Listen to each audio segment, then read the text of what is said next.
করেন মান দাল্লাযী ইয়াশফাউ ইনদাহু ইল্লা বিইذনি ইয়ালামু মা বাইনা আইদিহিম ওয়া মা খালফাহুম। মান দাল্লাযী, এমন কে আছে, ইয়াশফাউ, শাফায়াত করতে পারে, কিয়ামতের দিন শাফায়াত করতে পারবে না। শাফায়াতের মালিক কে? আল্লাহ। আল্লাহ রাসূল শাফায়াতের মালিক। দুনিয়ার মধ্যে আর কোন নবী শাফায়াত করতে পারবে না। একমাত্র বিশ্ব নবী জনাবে নবী মুহাম্মদুর রাসূলুল্লাহ সাল্লাল্লাহু আলাইহি সাল্লাম শাফায়াত করতে পারবেন। বিশ্ব নবী একবার ছাগলের রান খাচ্ছিলেন। কি খাচ্ছিলেন? ছাগলের রান খাচ্ছিলেন। ছাগলের রান খাওয়ার সময় এক সাহাবী এসে জিজ্ঞেস করলেন, ইয়া রাসূলুল্লাহ, পৃথিবীর মধ্যে কিয়ামতের দিন, আখিরাতের দিন, কিয়ামতের দিন সবচাইতে দামি মানুষ কে হবে? বিশ্বনবী বললেন, শুনো শুনো শুনো, কিয়ামতের দিন সবচাইতে দামি মানুষ হব আমি মুহাম্মদুর রাসূল। আমার চাইতে দামি মানুষ আর কেউ হবে না।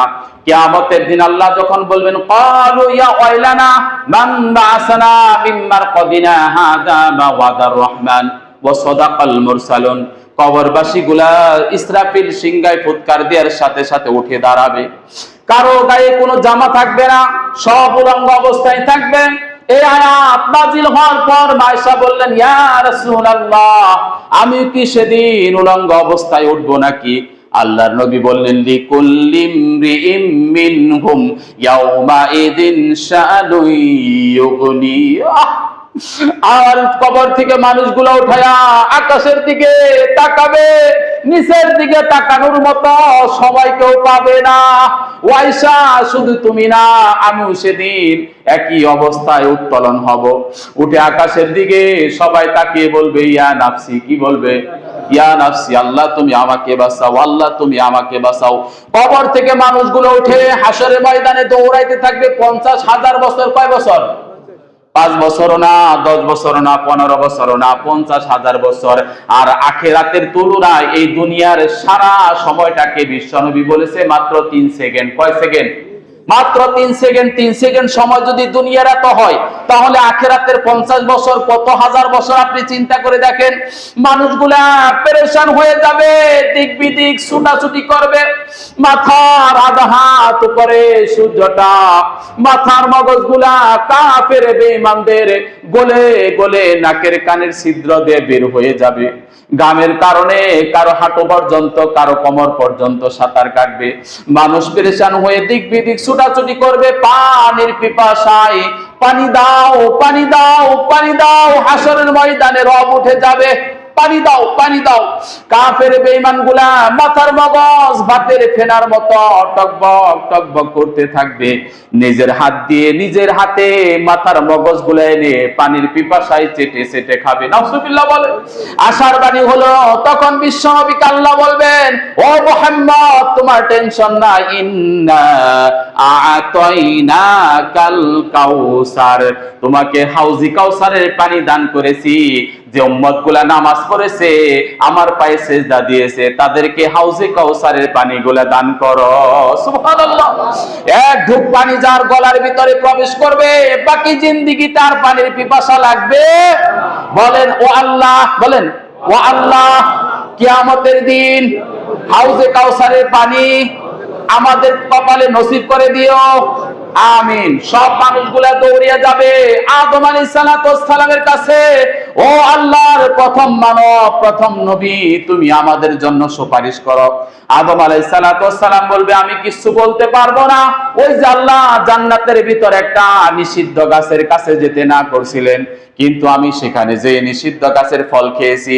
আল্লাহ আজকে যে রাগান্বিত, এমন রাগান্বিত আর কোনোদিন দেখি নাই। জানি না আমার সাথে কি ব্যবহার করে, আমি কিছু করতে পারবো না। তোমরা দৌড়িয়ে যাও নবী নূহর কাছে। কার কাছে? নূহর কাছে দৌড়িয়ে যাবে। নূহকে বলবেন, ও নূহ, আপনি হচ্ছেন পৃথিবীর প্রথম রাসূল। প্রথম কি? নবী আর রাসূল কিন্তু এক না, বুঝেন এটা আপনারা? নবী আর রাসূল কিন্তু এক না। নবী যার কাছে শুধু বার্তা আসতো তাকে নবী বলা হয়, আর যাকে কিতাব দেয়া হয়েছে তাকে রাসূল বলা হয়। কি বলা হয়? রাসূল বলা হয়। সবাই যে বলবেন, ও নূহ, আপনি দুনিয়ার প্রথম রাসূল, আমাদের জন্য আল্লাহর দরবারে একটু শাফায়াত করেন। নূহ বলবে, না, আমি করতে পারবো না, সংক্ষিপ্ত আকারে বলতেছি, সময় নাই। বলবে, ওই যে কিয়ামতের দিন আমি তোমাদের কিছু করতে পারবো না, কারণ আমার চোখের সামনে আমার সন্তান যখন হাবুডুবু খাচ্ছিল, তখন আমি আল্লাহর কাছে বলেছিলাম, আল্লাহ আমার সন্তানটাকে বাঁচাও। এই যে না বুঝে, আমার সন্তান মুসলমান ছিল না, না বুঝে যে কথাটা বলছি, আজকে সেই কথার জবাবে আল্লাহ আমার সাথে কি ব্যবহার করে আমি কিছু করতে পারবো না। তোমরা একটা কাজ করো, ইব্রাহিমের কাছে যাও, দৌড়িয়ে যাবেন ইব্রাহিমের কাছে। ও ইব্রাহিম খলিলুল্লাহ, তোমাকে আল্লাহ বন্ধু বলে ডেকেছে, তুমি আমাদের জন্য আজকের দিনে একটু শাফায়াত করো। ইব্রাহিম বলবে, আমি গোপনে গোপনে কৌশলে 3টা কথা বলেছিলাম আল্লাহর কাছে, যে 3টা কথা আল্লাহ পছন্দ করে নাই। গোপনে একটু কৌশল করে, মিথ্যা কথা না, কিন্তু কৌশল করে 3টা কথা বলেছিলাম। সেই 3টা কথার জবাবে আল্লাহ আজকে আমার সাথে কি করবেন আমি বলতে পারবো না, আমি কোনো কিছু করতে পারবো না। তোমাদের একটা আশার বাণী শোনাই, তোমরা যাও ইসরাফিলের কাছে, তোমরা যাও ইসমাইলের কাছে। ইসমাইলের কাছে গেল একই কথা। তারপরে ঈসা আলাইহিস সালামের কাছে পাঠাই দিবেন। ঈসা আলাইহিস সালামের কাছে যখন পাঠাই দিবেন, উম্মতে বলবে, ও আল্লাহর নবী, আপনার কোনো বাপ ছিল না, মায়ের গর্ভের থেকে আল্লাহ আপনাকে এত সুন্দর করে দুনিয়ার মধ্যে আনছে, আপনার কথা শুনবে, আপনি আমাদের জন্য শাফায়াত করেন। ঈসা নবী বলবে, না, খ্রিস্টানরা আমাকে আল্লাহর পুত্র বলেছে, আমার ইবাদত করেছে, তারা আল্লাহর ইবাদত করে নাই। তার জবাবে আল্লাহ আজকে কি বলবে আমি জানি না। তোমাদের কাছে একটা বাণী পৌঁছে দেই, তোমরা যাও আখিরি জামানার পয়গম্বর মুহাম্মদের কাছে গেলে অবশ্যই শাফায়াত করতে পারবে। সুবহানাল্লাহ। যখন মুহাম্মদের কাছে যাবে সকলেই, মুহাম্মদ সাল্লাল্লাহু আলাইহি সাল্লামের কথা শুনে আগুনের মধ্যে পানি দিলে যেরকম আগুনটা নিভে যায়, মানুষের খা খা করা হৃদয়ের জ্বলন্ত আগুনগুলা ওইভাবে নিভে যাবে। আশার বাণী শুনে তারা দৌড়ে যাবে মুহাম্মদের কাছে, যে বলবেন, ও আল্লাহর নবী, শ্রেষ্ঠ নবী, আপনার চাইতে শ্রেষ্ঠ মানব আর কেউ নাই, শ্রেষ্ঠ নবী আর কেউ নাই।